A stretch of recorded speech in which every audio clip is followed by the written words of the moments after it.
On compromises. In a talk with me, Comrade Lansbury laid particular stress on the following argument of the British opportunist leaders in the labour movement. The Bolsheviks are compromising with the capitalists, agreeing, in the peace treaty with Estonia, for instance, to timber concessions. If that is the case, compromises with capitalists concluded by the moderate leaders of the British labour movement are equally legitimate. Comrade Lansbury considers this argument, very widespread in Britain, of importance to the workers and urgently requiring examination. I shall try to meet this desire. May an advocate of proletarian revolution conclude compromises with capitalists or with the capitalist class? This, apparently, is the question underlying the above argument. But to present it in this general way shows either the extreme political inexperience and low level of political consciousness of the questioner, or his chicanery in using a sophism to veil his justification of brigandage, plunder and every other sort of capitalist violence. Indeed, it would obviously be silly to give a negative reply to this general question. Of course, an advocate of proletarian revolution may conclude compromises are agreements with capitalists. It all depends on what kind of agreement is concluded and under what circumstances. Here and here alone can and must one look for the difference between an agreement that is legitimate from the angle of the proletarian revolution and one that is treasonable, treacherous, from the same angle. To make this clear, I shall first recall the argument of the founders of Marxism and then add some very simple and obvious examples. It is not for nothing that Marx and Engels are considered the founders of scientific socialism. They were ruthless enemies of all phrase-mongering. They taught that problems of socialism, including problems of socialist tactics, must be presented scientifically. In the 70s of last century, when Engels analyzed the revolutionary manifesto of the French Blanquists, commune fugitives, he told them in plain terms that their boastful declaration of no compromise was an empty phrase. The idea of compromises must not be renounced.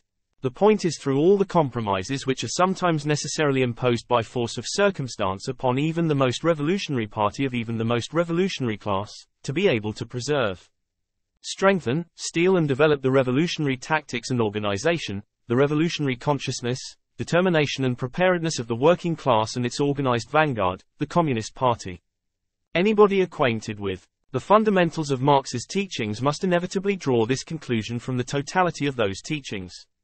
But since in Britain, due to a number of historical causes, Marxism has ever since Chartism, which in many respects was something preparatory to Marxism, the last word but one, before Marxism, being pushed into the background by the opportunist, semi-bourgeois leaders of the trade unions and cooperatives, I shall try to explain the truth of the view expounded by means of typical examples drawn from among the universally known facts of ordinary, political, and economic life.